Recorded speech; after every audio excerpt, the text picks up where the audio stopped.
Coming up on This Week in Space, Comet 3I Atlas, officially a comet, not a spacecraft. SpaceX has some trouble with their brand new Starship booster, and Inspired Enterprise. Author Glen Swanson tells us the inside story of what inspired Star Trek. Check it out. Podcasts you love. From people you trust. This is Twit. This is This Week in Space, episode number 187, recorded on November 21st, 2025, an Inspired Enterprise. Hello and welcome to another episode of This Week in Space, the Inspired Enterprise edition. I'm Rod Pyle, editor-in-chief of Badass Magazine. I'm here with my very own rocket pocket man, Tarek Malik, editor-in-chief of Space.com. Hello, Rod. I like your fit today. Looking pretty good there. So. It's bulging a lot less than it used to. I at least wore a tie, right? So there is that. So. Yeah, but I have a priest collar here. So we are soon going to be joined by Glen Swanson, who's a former chief historian at the Johnson Space Center, an author, and now also working in STEM outreach. But more importantly, we're welcoming Glen today as the author of the new Star Trek history book, Inspired Enterprise, which I just got done reading, and I think you'll enjoy it if you're a fan of the show. There's a lot of stuff in there you haven't heard before. But before we do that, we need you to do us a solid and make sure to like, subscribe, and go give us a 5-star thumbs up rating on all them their podcast venues, because we love you and we need you to show us your love. And now, in complete contravention of you liking us at all, I have a space joke direct from the mists of time. Are you ready, my friend? I'm ready, Rod. Lay it on me. This is personalized. Oh, wow. Hey, Tarek. Yes, Rod. How do you keep a dumb space writer in suspense? I don't know. How do you... Am I going to be offended by this remark? I don't know. So... I'll tell you tomorrow. Oh!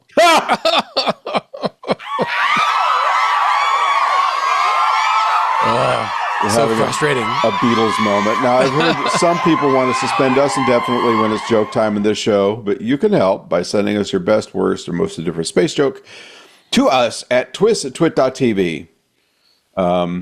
Now, before we launch into the headlines, we're coming up on Thanksgiving, so we'll be dark next week. Yes. And back the week after.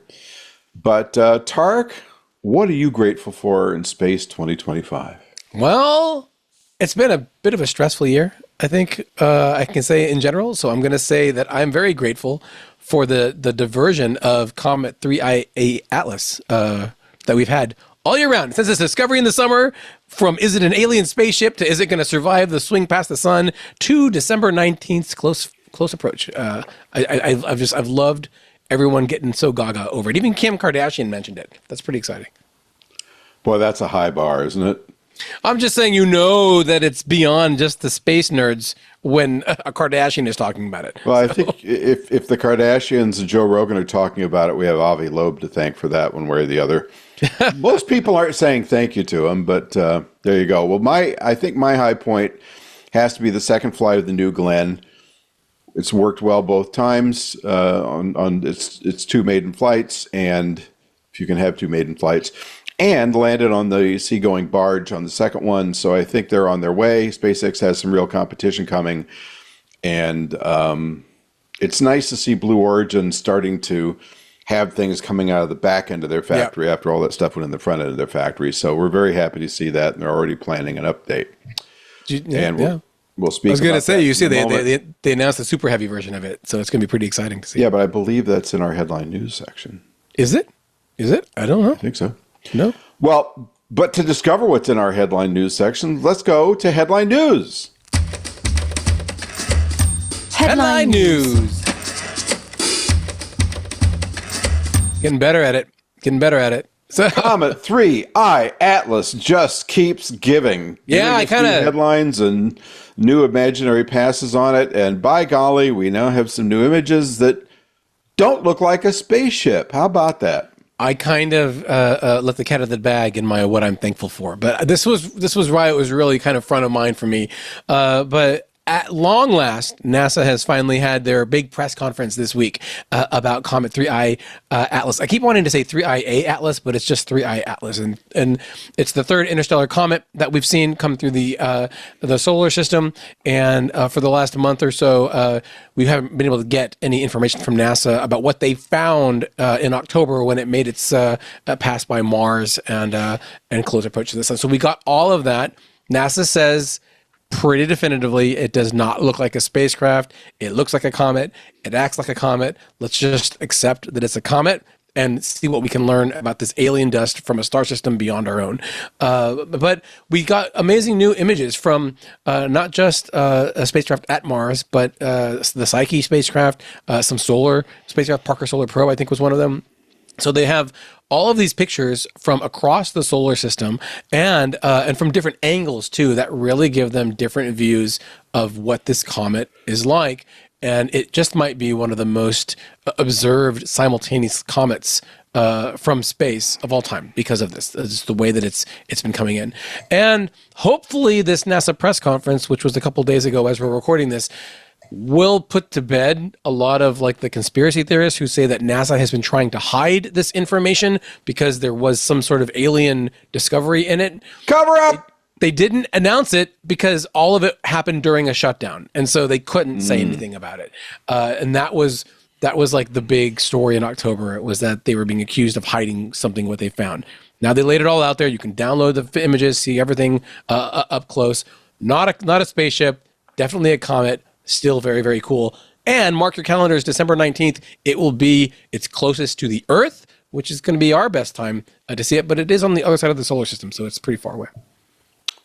So I take it Dr. Loeb hasn't come out with any fresh pushback since the press conference? Before the press conference, he issued a new statement, like on Medium, saying that it could be a spaceship, but it could also just be a very interesting comet. So. Oh, that guy. Okay. Hey, SpaceX has a new Starship design called version 3 that we've been anticipating, but That's right. Apparently it's not quite ready for flight. No. Did you see this, by the way, today or no? I did. I saw the headline, but I didn't see any video. Yeah, so they were testing the new booster 18. So it's the first version 3. It's supposed to be a more powerful, more capable version of the Starship. And I think we've got like a Twitter embed of this from Starship Gazer in the story itself, John. Line 22. On line 22 there.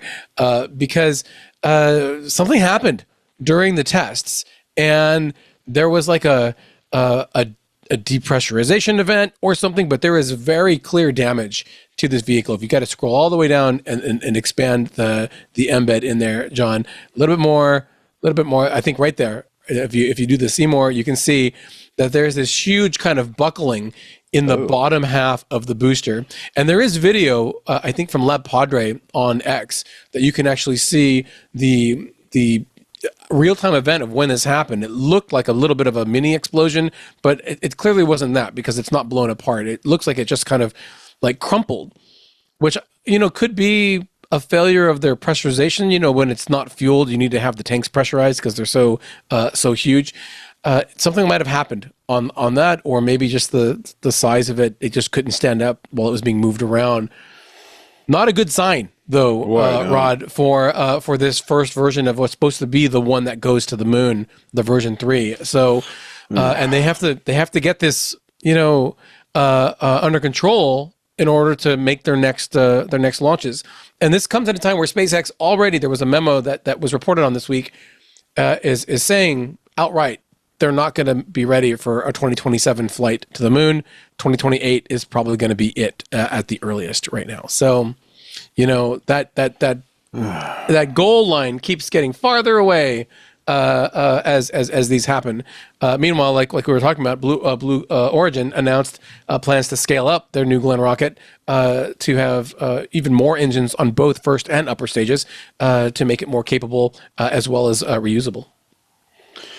And as has been discussed by us on this show before, and maybe we ought to get somebody to talk about this, there are alternative mission designs that could utilize New Glenn and Falcon Heavy and get all this done in terms of a human lunar landing if they would just shift gears and go for it instead of forcing SLS and what's becoming a more and more doubtful starship on us.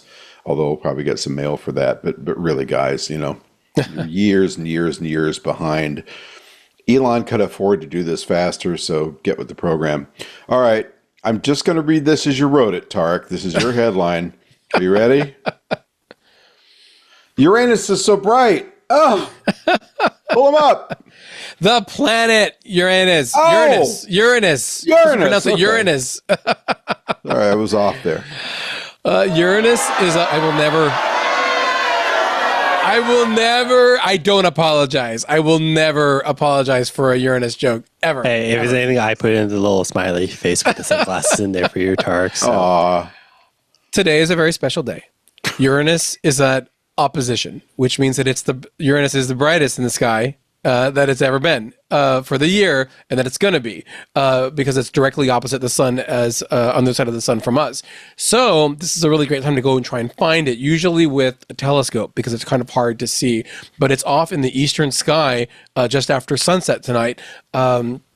And you're going to want to look for the stars in the constellation Taurus low on the eastern horizon, around with like the Pleiades, and they're going to be a bit of a signpost to help you get to the I was going to say the gassy planet, but I'm not gonna. Although I think I just already have, right, to Uranus itself in the sky, and it's just a fun bit. It's going to appear a bit between above the Taurus constellation and below the Pleiades star cluster. And I hope you all get a chance to see it because it's not a planet that we get to see all the time. This is the best time to see it. And I am thankful for that Uranus joke too, Rod. I laud you. I'm just trying to look up when the next opposition is after this. Do you happen to know? Well, there's an opposition every year because it's relative to, it's opposite us in the sky, right? So there's always going to be an opposite of side of the sun I see what you're saying, for us in the side. So, but this is when it's brightest each time. So it's not like it's the closest of its orbit because its orbit takes forever. So yeah, because its orbit is like 250 years or something, isn't it? Yeah. But every planet has an opposition to Earth every year when it's directly opposite us in relation to the sun. So. All righty. Well, that's been fun and exciting, and I thank you for bringing that back into family time for us. We'll be back shortly with Glen Swanson, author of Inspired Enterprise. Stay with us. Hey there, it's Leo Laporte, host of so many shows on the Twit network. Thinking about advertising in 2026? We host a network of the most trusted shows in tech, each featuring authentic post-read ads delivered by Micah Sargent, my co-host, and of course me. Our listeners don't just hear our ads, they really believe in them because we've established a relationship with them. They trust us. According to Twit fans, they've purchased several items advertised on the Twit network because they trust our team's expertise in the latest technology. If Twit supports it, they know they can trust it.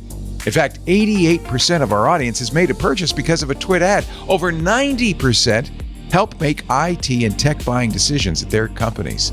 These are the people you want to talk to. Ask David Couvert. He's the senior strategist at ThreatLocker. David said, Twit's hosts are some of the most respected voices in technology and cybersecurity, and their audience reflects that same level of expertise and engagement. It's the engagement that really makes a difference to us. With every campaign, you're going to get measurable results. You get presence on our show episode pages. In fact, we even have links right there in the RSS feed descriptions. Plus, our team will support you every step of the way.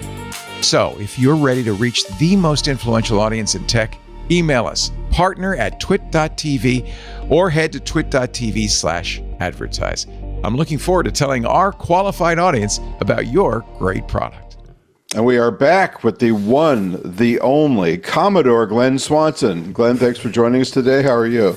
Oh, it's my pleasure. I'm delighted to be here, Rod. Thank you for having me. It's our pleasure entirely. Can you give us a quick rundown on your history? Because you've had some interesting jobs, one in particular that might be of interest to our audience. Well, I've always been interested in the history of space flight. And so I've tried to, craft that into an occupation, preferably one that might be able to make a living at. And so my formal degrees are I have a major in history from Western Michigan University, and then I went on to get a master's in space studies at University of North Dakota. And so I kind of worked my way through. I founded a magazine called Quest in the early 1990s, and which is still in print. In fact, it's just finishing its 32nd year of continuous publication, which is really unusual for a print publication. Yeah. And of course, it is the only peer-reviewed publication or journal on the history of spaceflight that's out there, and I've been particularly proud of that. I started it in 1992 and ran it for about 5 years, and then went through other owners, and Scott Sacknoff is currently the publisher, and he's been doing a tremendous job continuing that publication. So magazine, and then teaching, and then bring us fast forward to the late 1990s. I worked for NASA as the chief historian of the Johnson Space Center, and then from there I moved back to Grand Rapids, and where I am right now, and that's where I grew up. And then I started doing more writing, and working part-time as a physics instructor at Grand Valley State University here. I did that for about 12 years.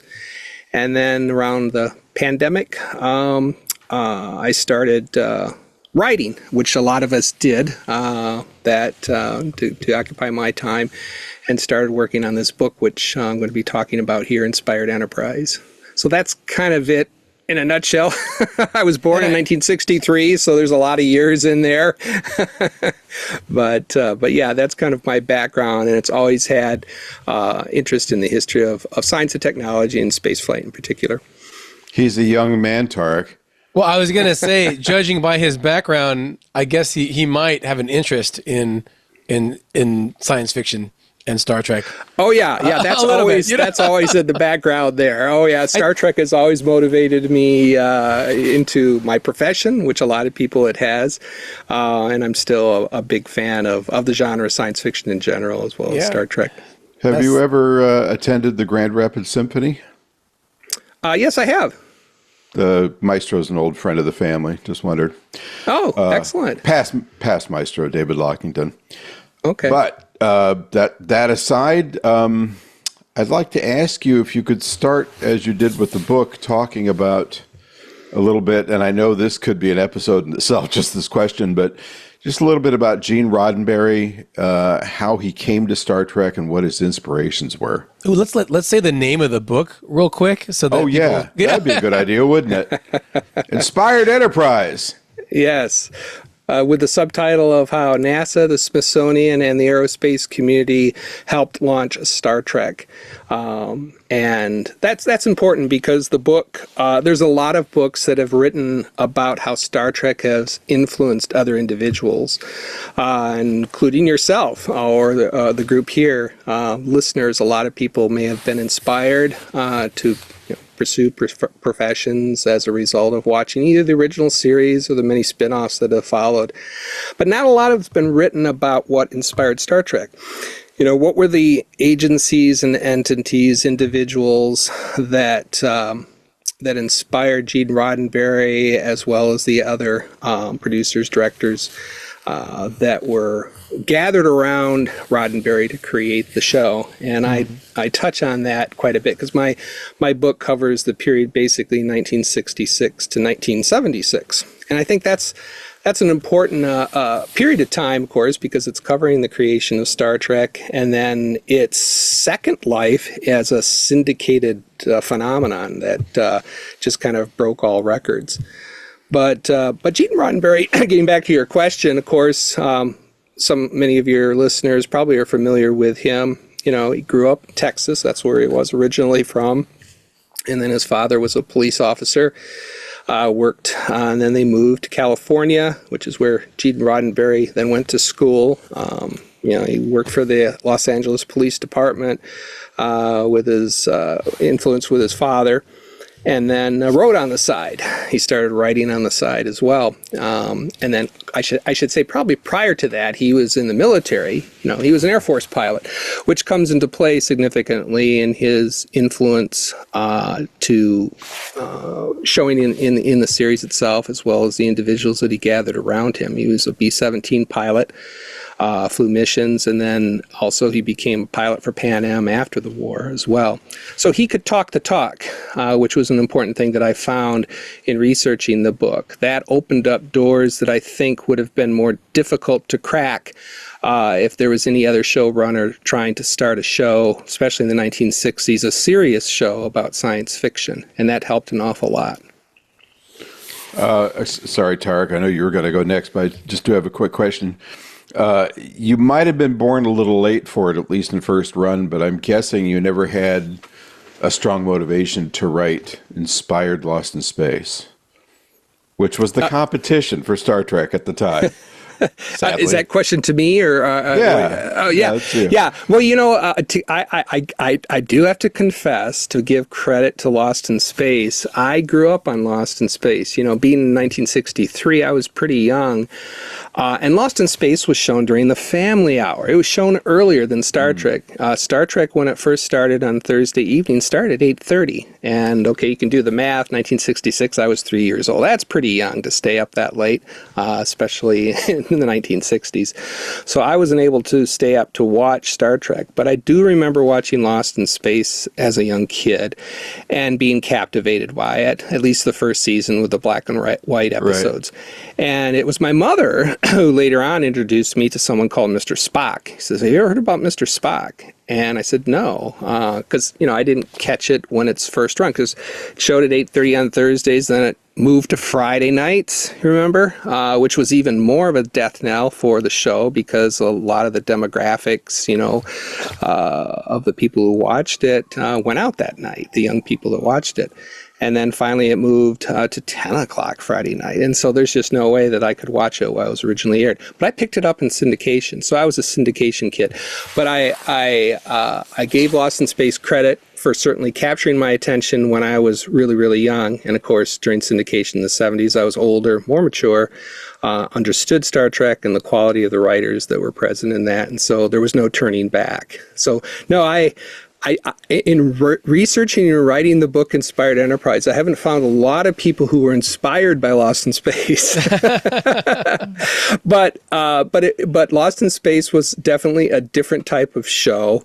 It definitely, it was science fiction, but obviously it was less serious. But it did fill a niche, and there are individuals who, watched it and were captivated, for what it was. But Star Trek was a different animal.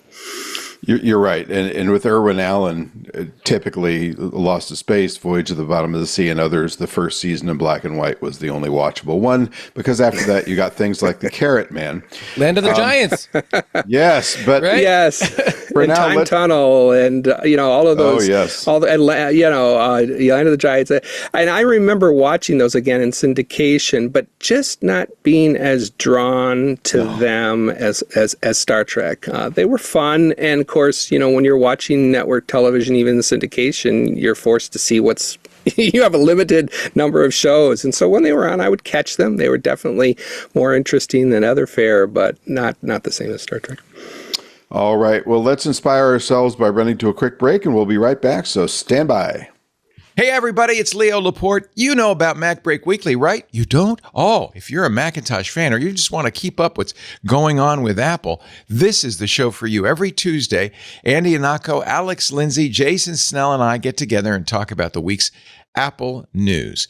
It's an easy subscription. Just go to your favorite podcast client and search for Mac Break Weekly, or visit our website, twit.tv/MBW. You don't want to miss a week of Mac Break Weekly. That's interesting, Glenn, that you said that it was kind of your mom that introduced you, I guess, to Spock, if not to Star Trek overall. I think I first watched Star Trek in the 80s, and also in syndication, because my cousins were watching like a horror movie, and I was really scared of it. So I went to a different TV to look for something else and saw an old, I think it was on the VHF or the UHF channels, one of those, the bunny ears that we had back then. Rod, when was your first Star Trek? episode? Probably about a third of the way through the first season, my sister and I would fight over which one to watch. Although since they weren't time contemporary, I'm not sure why we were fighting. Probably just because we enjoyed it. But I'm old enough to have seen it in first run.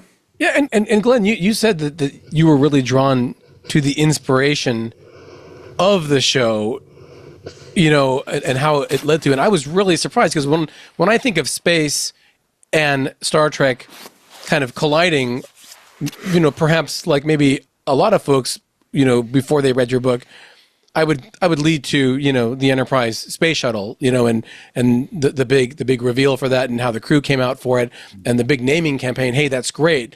But I was really surprised at like the backstory on the creation of the show and the research that went into it, in the real space science that Roddenberry looked to. I mean, can you kind of give us a little bit about that? Sure. Well, that was one of the things that I was drawn to while I was working at NASA as their chief historian is, I took my copy of The Making of Star Trek, which was our Bible that was put out in 1968 by Stephen Whitfield. It was, behind the scenes about the show. And there was a photograph in that book that was taken that shows Gene Roddenberry and Jimmy Doolan, who was Scotty, and DeForest Kelley, who was Bones Leonard McCoy, standing in front of a lifting body, a Northrop lifting body down at Dryden, now Neil Armstrong Flight Center, and with the NASA meatball, printed on the side. And as a kid, I remember seeing that, and I thought, oh, wow, now, there's a connection here between Star Trek and NASA, science fiction and science fact. So I remembered that when I moved to Houston to start working there, and I took my tattered copy of Making a Star Trek with me, and I vowed to see if I could find any connections between the agency and Star Trek. And I did find that photograph and a series of photographs that were taken and a date. And they were taken on April 13th, 1967, which was really early on in the Star Trek's production. It was still during the first season. Where apparently the whole cast and crew, or a significant number of them, were invited to Dryden to tour the hangar and see a lot of these real space vehicles. And unfortunately, I haven't been able to find the story other than they were invited there. But I've got photographs. There's photographs, and I reproduced some of those in the book. That shows them looking at the X-15. Here was a real spaceship, that flew to the edge of the space, the von Karman limit up to 50 miles. And so, here's Star Trek people from the 23rd century, or people acting from the 23rd century, peering into real space. And I can't help but think that they were motivated and inspired by looking at a lot of this real hardware. And I have to give hats off to NASA for inviting them. Something must have moved them. They certainly have watched the show, the engineers, technicians, and even the astronauts, to say, hey, there's something here. We should really try to, make available as much as possible, things that we're doing on to help with the series. And of course, that took me off over the years to, find more connections during that early time between not only that federal agency, but then others. And I found the Smithsonian connection, which was a really big surprise. Finding, we all know that the 11-foot filming model is there. We see it now in the renovated halls of the building. But, what's the story behind that? Were there politics involved? Of course there's politics involved. This is in Washington, So there's got to be politics involved. But what else was involved? What's the paper trail on that? And so that was a really big surprise when I wrote the book. And that turned out to be the largest chapter, which when I originally set forth to start it, that wasn't. The NASA connections I thought would be the largest section on there. But the Smithsonian one was the biggest and one of the more significant ones that I found. And that's just one of the pleasures when you start doing research. You find those other paths, that you're not expecting. Well, thank God Houston hasn't asked to get the Enterprise sent to them, like some other things. Just as a very brief aside, when this show came out, the stuff on television that had already been done, especially with regard to space and science fiction, didn't look like this at all. So we had a lot of Westerns, Gunsmoke and Rawhide and all that stuff. Most had started earlier, but there's still a lot of Westerns on TV. We had Batman. We had The Man from U.N.C.L.E. and Girl from U.N.C.L.E., Mission Impossible, Wild Wild West, which was kind of science fiction-y, but nothing like this. And of course, Lost in Space and a spate of others, a lot of comedies and so forth. So really, this was kind of a standout series for adults. The first real attempt, I think, of any kind, really even within movies, for a truly adult space show. Yeah? Mm-hmm. Right, exactly. And, even from the get-go, the ship itself was very adult. One of the things, you look at, in fact, a lot of writers and the media had a difficult time figuring out, the orientation of the ship. There's infamous photos of the thing being photographed upside down. Well, there's no up and down in space, of course, but, you see this thing floating because they weren't sure of it. But when you first look at the ship, it shows maturity. It shows, my gosh, those are windows in there. Where before you would see the Jupiter 2, this little stereotypical flying saucer, or the Land of the Giants ship, or other little things, little ships. This one it looked like it actually has functionality to it, that there was some thought that was put into it. And then that, of course, carries over throughout the show. I mean, you have, these are the voyages of the Starship Enterprise, in the introduction. The ship plays a very prominent role throughout the whole thing. And so that level of maturity, is evident. And not only from the look, but the caliber of the writers that they had. They had science fiction writers, professional writers do scripts. And and then they had technical consultants, that would look over these things. And I cover those in my book as well. And that was unusual for a show, certainly for a science fiction show, to have, your scripts and things like that not only looked over for the legal issues, oh gosh, we're using this person's name. Are we going to be sued or something? But also, does it make sense? Is this something that really makes sense? Is it believable? And you don't really see that in Lost in Space, certainly in the end result of the shows or some of the others. But you do see that in Star Trek. Yeah, it's interesting because I think the more known kind of pitch of what Star Trek was supposed to be was, it's going to be Wagon Train to the Stars, and then that's how Gene Roddenberry was able to push it forward to get it made. But in looking through the book and kind of hearing about these technical advisors that were there from the start, folks from the RAND Corporation, I think really stuck out to me as well.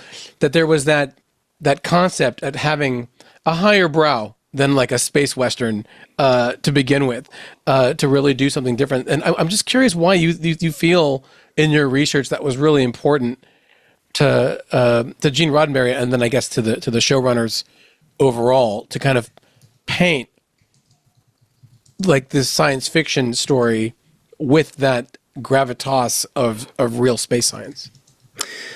Well, it was important because it distinguished it from others fare that was on at the time. Now, going back to the sales pitch of A Wagon Train to the Stars, that was important because Westerns were extremely popular. And Gene Roddenberry cut his writer's teeth as a writer for Have Gun Will Travel. He wrote for Westerns because they were very, very popular. And they still were during the time of Star Trek. Westerns were extremely popular.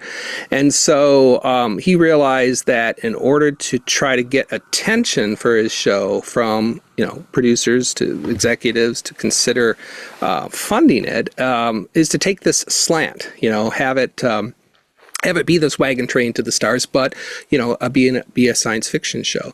And then throughout his pitch, if you look at the actual documents that he produced, he would frequently toss in the RAND Corporation, for example, and other believable things. He even had a formula for the odds of finding habitable worlds that he used in his initial pitch, and it's written again in Making of Star Trek right at the beginning. And that was actually drawn out from a report that the RAND Corporation did called Habitable Planets for Man, and he cites that in his pitch. So he's putting scientific authenticity into his story in hope that that angle or that pitch will distinguish it from the other fare that's out there, and that they'd be willing to take a gamble.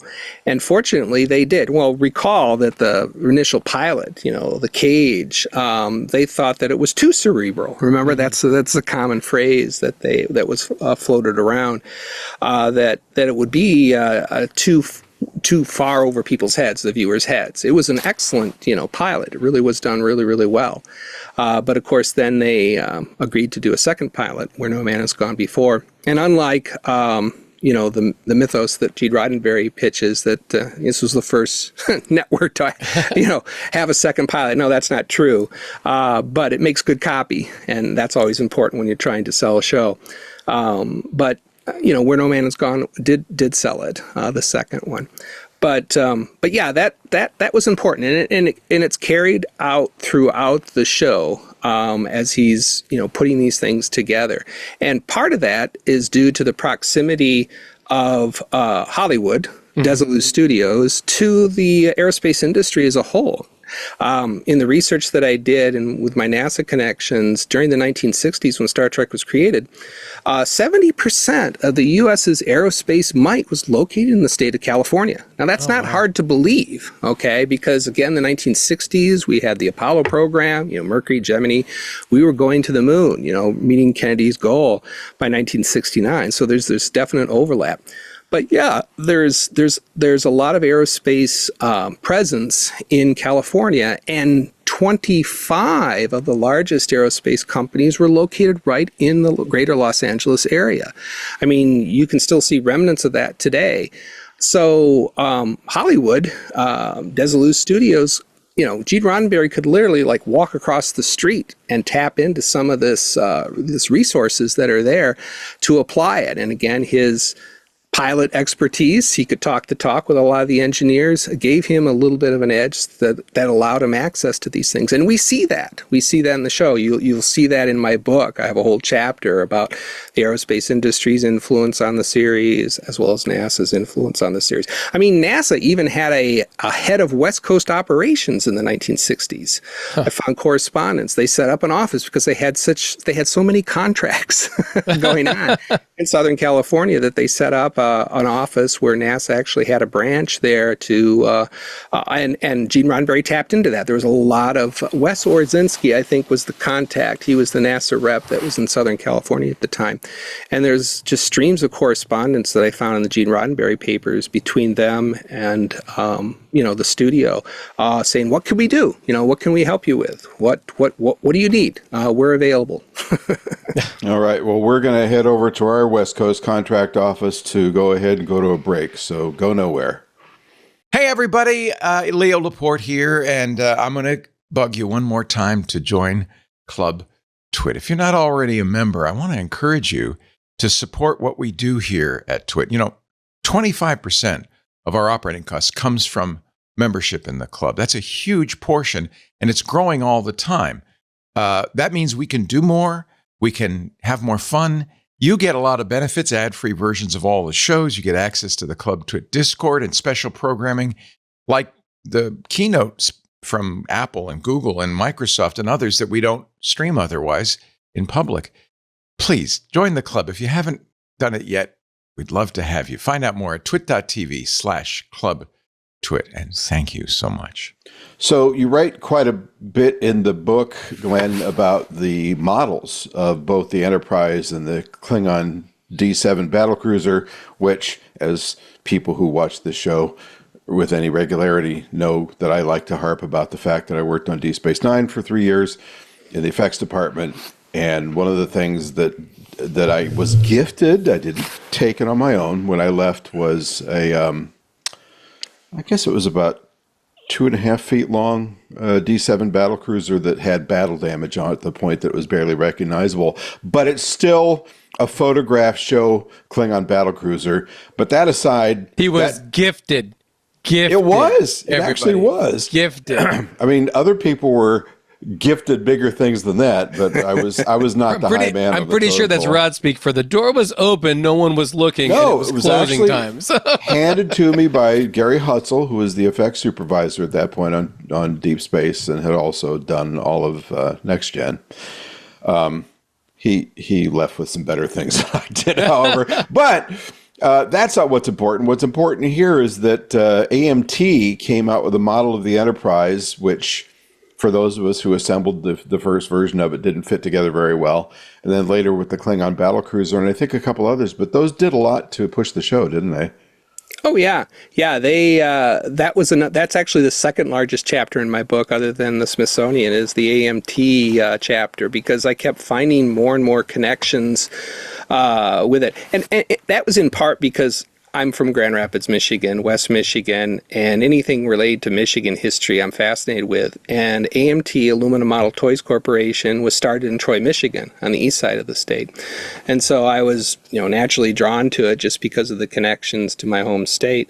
But yeah, AMT took a gamble, a big gamble at that time. I mean, AMT was known for car kits. I mean, they were the largest, at one point, they were the largest manufacturer of injection molded cars, hot rods and things like that. They had the Munster Mobile and the Dragula, car from the Munsters, and among other things, they kind of did celebrity cars. That was one of their big things. And so to even consider to do something that doesn't have four wheels and 20,000 cylinders and whatever was just not in their nature. So when they did approach Star Trek rather early on in the fall of 1966 to pursue a contract for putting out a model, I have to confess that was just a huge gamble, because they've never done anything like that before. They never did anything rocket related, did very few aircraft. So this was a big step for them. So they did. They negotiated with the television show early on in exchange for producing a model kit of the Enterprise, a little 18-inch plastic model kit. They would produce a 22-inch miniature, filming miniature of the shuttlecraft, the Galileo, as well as the full set, Galileo set that you see, the large one that you see in the series, and then of course the hangar bay, some place for it to go, because the cast strap series, just starting out, or even it was always cash strapped. Money was always a big issue. They looked at that and said, "Hey, that's great. We'll agree to it."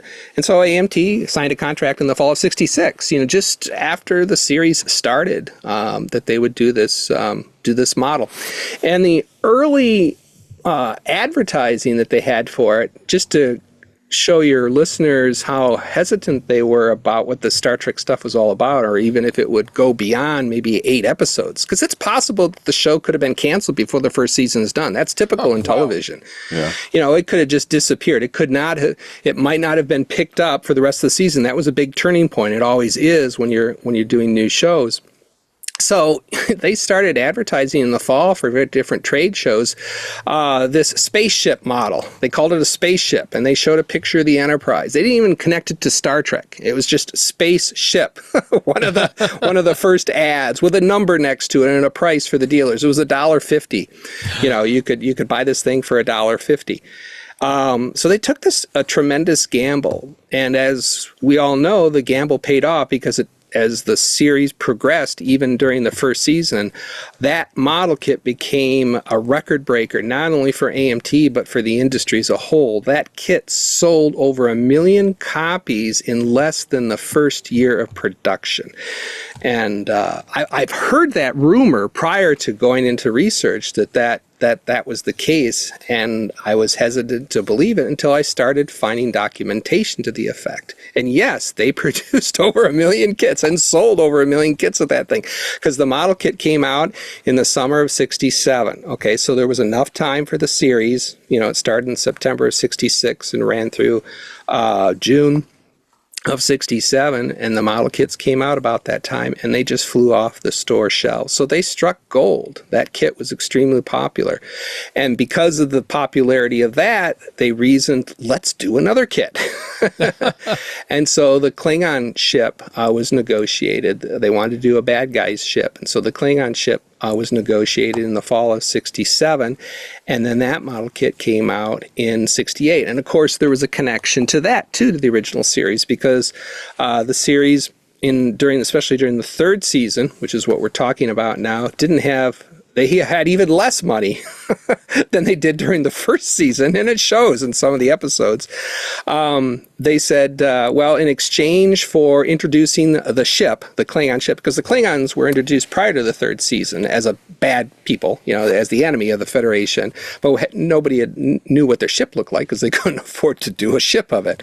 So AMT produced a model, a filming miniature of it. They actually did 2 of them in exchange, once again, for the rights to do a plastic model kit of it. So it was AMT's faith in the show that gave us the Klingons, the Klingon ship, which we finally got to see infested with Romulans during the Enterprise incident in the fall of '68, because even though it was filmed with Alana Troyes as being introduced, it wasn't shown in the order that they were filmed. So when fans started to see the Klingon ship, they saw it infested with Romulans, and so they were confused.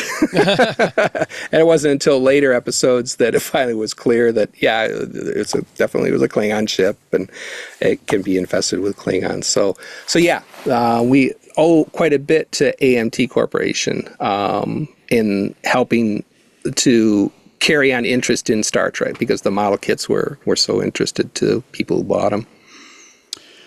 We got to run to another break in a second, but I just wanted to mention real quick for anybody who hasn't watched the original series, since it was the original series or in reruns, a few years back, as I'm sure most of you know, Paramount commissioned redoing the effects, and it was bid by a few places, including the shop I worked at, but finally done under the tender guidance of Mike Okuda, who was the art director on, I think, Next Gen and everything forward from there, studio art guy. And I thought, I don't know how you feel, Glenn, I thought they did a tremendous job. There's a couple of them that aren't perfect, but, this is CGI from late 90s, early 2000s, I believe. But I thought it made a lot of the episodes a bit more watchable in today's market. Mm-hmm. Yeah, I agree too. It was important at that time in the 2000s because a lot of, television had gone a long way in fidelity and special effects and so forth, and it was important to kind of breathe new life into some of these old episodes. So I'm fine with the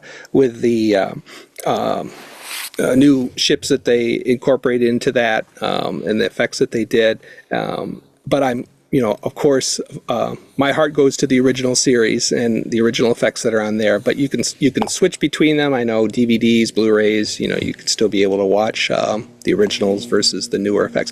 But it's interesting to note, even now, the newer effects or then newer effects are looking a little aged compared to even, the effects and quality that they could produce now. So it's always a cycle. So maybe they'll do another reboot with some other effects using today's technology. I guess you mean some of the modern spin-offs, which to me look an awful lot like very busy video games. But I digress. Let's segue to a quick break, and then we'll be back with Tarek's next burning question. I just did a quick check, Glenn, because you said that original AMT model was $1.50 when it came out, and with light bulbs. Yeah, with light bulbs. Yeah, with grain and wheat light bulbs. And I did a quick check, and the 1966 AMT Star Trek Enterprise spaceship model kit, because it says spaceship right there. Spaceship is $200, $190 on eBay or Best Offer right now. So is that actually an original unopened one? Because that seems awfully cheap. It says complete. So is the box art looks like an art? Is it a drawing? Because that's the first kit. There's an actual artwork done by. That looks like a drawing. That's it. Yeah, I see it in your windows. That's the first one. Yeah, with the art, and you'll notice that it says Deep Space Lights. That was advertising. Yeah. And you'll notice the little sensor under the saucer has these little light trace paths to accent the fact that those light up, because the first model kit did light up, but the only lights that were lit were the bridge dome, on the top of the saucer, and then the little dome underneath. The nacelles, the warp engine domes, did not light up until the later edition, where you have the almost like a photograph of a completed model kit orbiting Earth.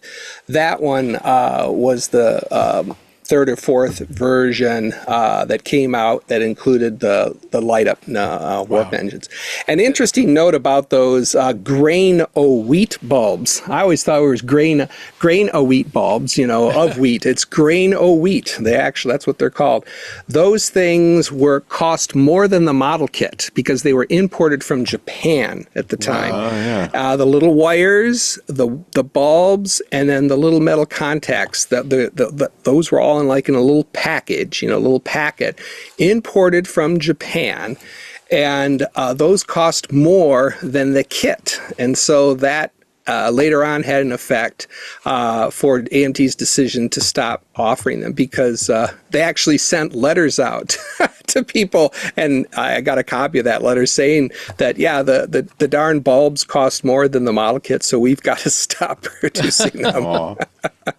That's great. I have a Star Trek, I think 5 or Undiscovered Country model that I snapped the nacelle connection points when I was assembling it, and so they would not anchor in anymore. I mean, you could super glue them, but they would snap off, and it broke my heart, and it's still in my closet, incomplete right now. It's so back in stock. It's so frustrating. But that kit is so endearing to so many readers. When I was researching the book, I did a little aside thing because the 45th anniversary of the kit, because it came out in 1967. So the 45th was 2022, 79, 2022. And so I kind of did a special 45th anniversary logo that my friend Carl Tate put together. And then I did a collage poster because when I was researching the book, people would send me information about the kit, how much they enjoyed it. And so they'd send me photographs with their kit. And so I put together this big collage of about 65 photographs of all these kids with their kits, and then the little story about how their kit meant so much to them. Even though it was sagging nacelles, this was during a time when to feed your fandom, it was very rare to find anything. And even more rare to find anything of quality. A lot of companies like Remco and others would take a gun or a helmet and slap a Star Trek logo or put Mr. Spock on it and call it a Star Trek product. Whereas the AMT kit was quality, as well as the Klingon D7, even though the nacelles were just a pain in the butt to put on properly. But it still was, 18 inches of amazing quality for that time, and it meant a lot to a lot of kids when they had it. It's interesting how things have evolved too, because now, I mean, we're talking about a model that inspired kids, that was inspired from NASA science, to make the show in the first place.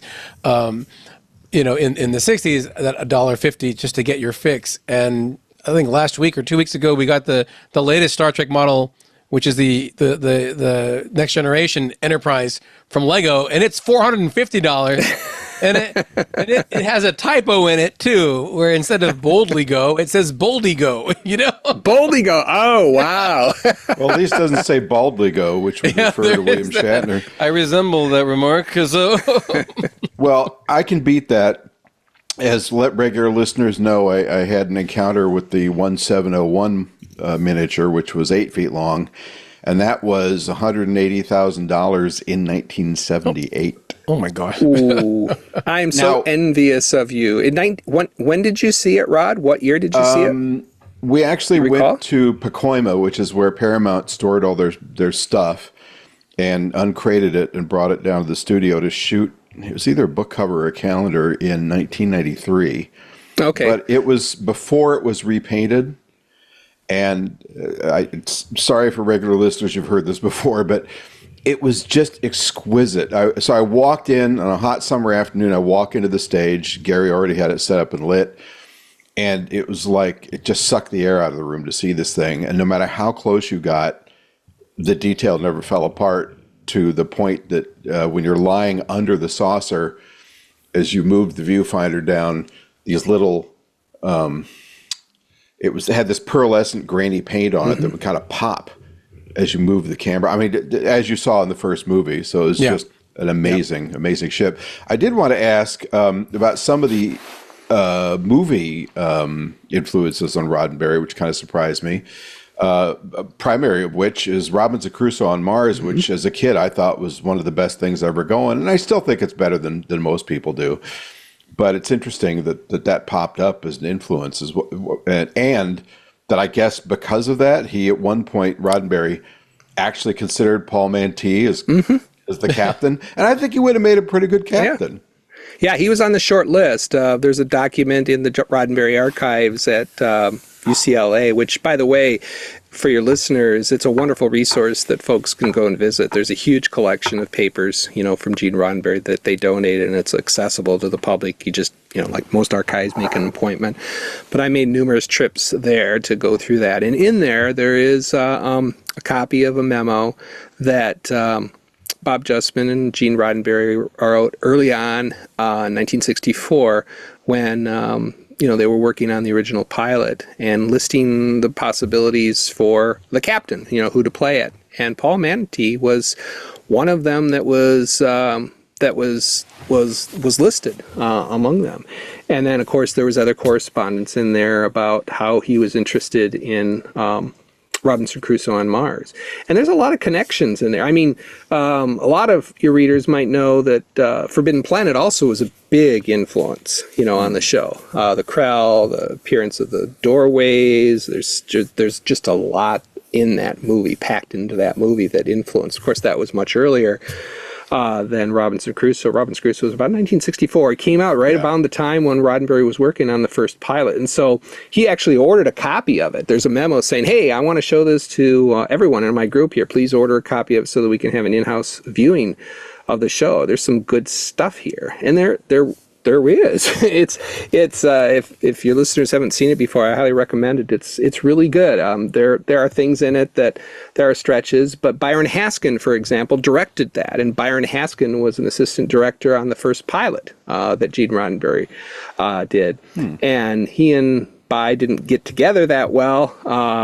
As far as they kind of smashed heads, but Byron Haskin also worked on Outer Limits, among other things. So he was definitely an influence, in the show. And then the sound effects, you listen to the sound effects from War of the Worlds, which was another Byron Haskin direction.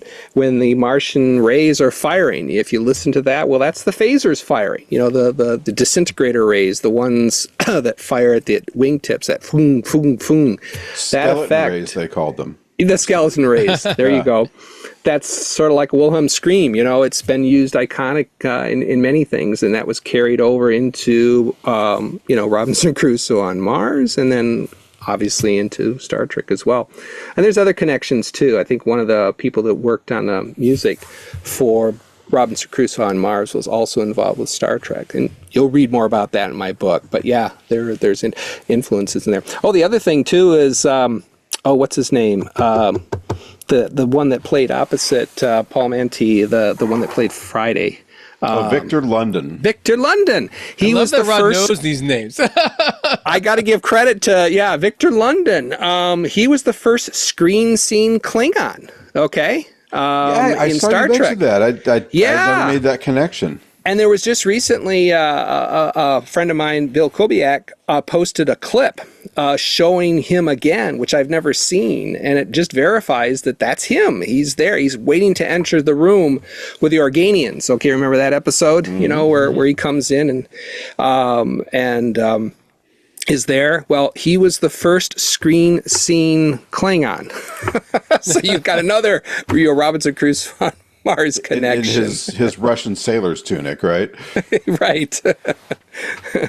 Well, Glenn, you mentioned coming across the Bible, the making of Star Trek, when you were a JSC chief historian, and I think for the space side of our listeners, I was curious what that experience was like being the chief historian, and kind of seeing those ties that NASA has had with Star Trek, and then also just kind of what a space historian or what a NASA chief historian does at Johnson Space Center. I mean, that's where the astronauts live, right? They do all the things there. So. Right.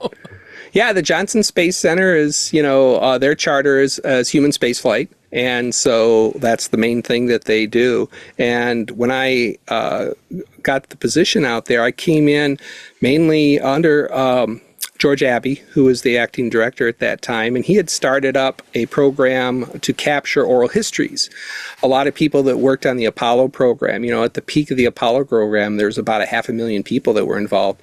And the astronaut stories are well told and well preserved to a larger degree, but the people that worked in the trenches, the movers and shakers that really made the program possible, their stories need to be captured, and they're aging as well. And so he launched a program, and he hired other historians as well to work in capturing their stories. But he wanted a trained historian, preferably someone with, spaceflight history background. And so I came in and worked there for about 4 years, kind of overseeing the oral history program, but also getting my fingers into a lot of the other history-related material that they had on file there. And of course, I had access to a lot of other federal repositories, the National Archives and other things as well. So that badge, the Civil Service badge, gave me some good access to materials that normally would be a little bit more challenging to get access to as a general public.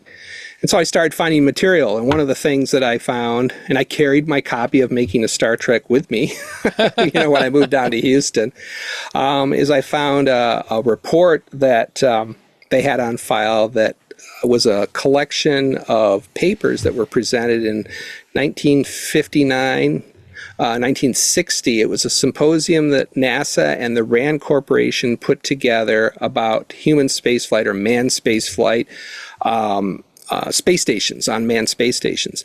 And on the cover of that bound collection of reports and papers was some artwork that looked an awful lot like the K-7 space station. Mm-hmm. And it turns out that it was. The K-7 station from Trouble with Tribbles. Yeah, right. That Rod worked on as well when they did Trials and Tribulations. Yeah. The remake, they rebuilt the K-7 space station.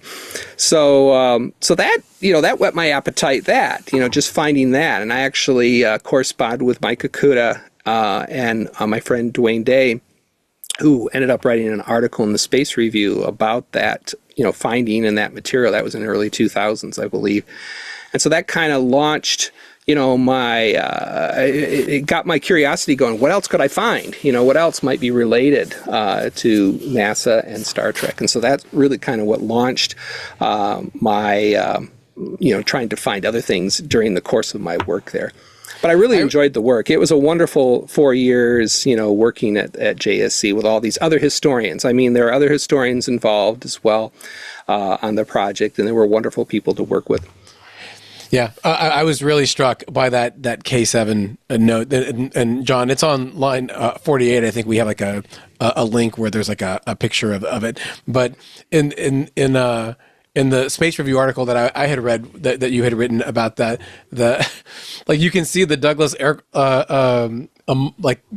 rendering of this expandable or unfoldable space station, and then there's the K-7, and it's the same thing. The top, it's the center part with the cone, which was great.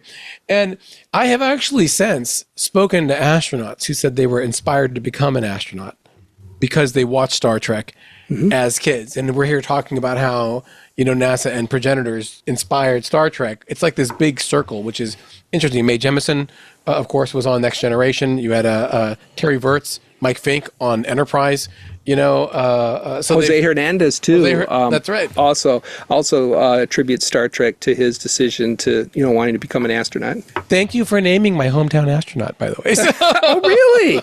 I met him. He came to Grand Rapids. We had him as a speaker at our Roger That conference, and the photograph in my book of him holding the model, I prepped that model for him to give to him during our conference because I knew he played with that model. He talks about it in his book that he wrote.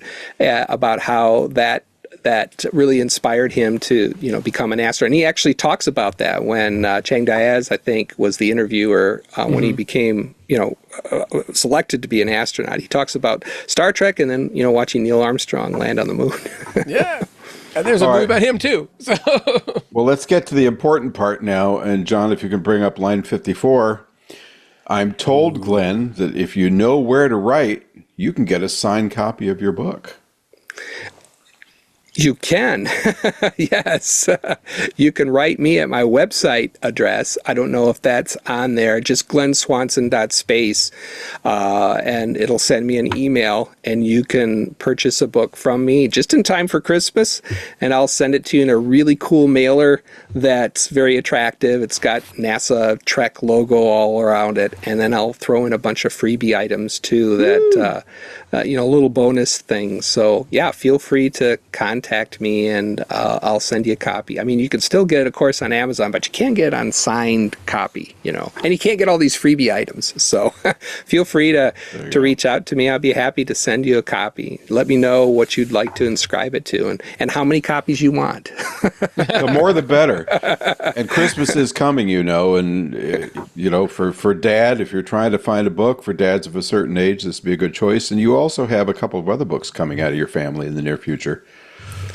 Yes, my wife is working on a book as well. It's in its final stages, and it's called The Ultraview Effect. How all wonder has inspired astronauts to think about space, and that's going to be out through the University of California, and it's going to be published in the spring of next year, so it'll start to appear out in May. So if you just do a Google search for Ultraview Effect, University of California Press, you'll see the press releases and so forth on it. So she just finished that. It's in its final stages. She just signed off on the initial galleys and everything, so that's well into production. And then my wife and I, along with another individual, John Lomberg, who worked on the Voyager project, are working on a book which we hope to get published in time for the 50th anniversary, the golden anniversary of the Voyager golden record. Mm-hmm. So I'm kind of taking a dive away from science fiction to some degree and Star Trek and going into science fact. But the book on the golden record is going to be really, really good. I'm looking forward to it. So that's going to be hopefully out in time for the anniversary in 2027. Well, having ready writing, I could say all those books are good. So the one that is out already is very good, and I'm sure the other ones will be just as good. I want to thank everybody for joining us today for episode 187 that we call An Inspired Enterprise. Isn't that a clever title? Glenn, where should we go to find more information about you online? You can just go to www.glenswanson.space. That's my blog or my website, and you'll see my past articles, information about me, and then, of course, the obligatory email contact form, so you can reach me through that, and I'll be happy to correspond with you. I'm also on Facebook as well, just under Glen Swanson, so feel free to friend me as well. All right. Tarek, where are you hanging your geeky hat these days? Well, you can find me at space.com, as always, also on the Twitters and Blue Skies of the World at Tarek J. Malik. J is really important. It's silent at space.com. And you can find me on YouTube at Spacetron Plays, playing video games like there's no tomorrow. So... because that's sophisticated. And of course, you can find me at pilebooks.com or at astromagazine.com, where I like to hang out with the National Space Society at NSS.org. Please remember, you can always drop us a line at twit@twit.tv. We welcome your comments, suggestions, ideas. We do answer each and every email, even the unfriendly ones. So please feel free to contribute. And don't forget to send that space joke, because we're running, the tank's running a little low on space jokes. New episodes published every Friday on your favorite podcatcher, so make sure to subscribe, tell your friends, and give us reviews. We'll take whatever you got, but 5 of something would be good. And you can also follow the Twit Tech Podcast Network at Twit on Twitter and on Facebook at twit.tv on Instagram. Glenn, I thank you. Tarek, well, you're here all the time. And John, thanks for handling the console as we zoom through space here. We'll see everybody next week. Take care, guys. No, we won't. It's a holiday. We'll see everybody next week. See after that. That's right. We'll see everybody the week after Thanksgiving. That's our next episode, everybody.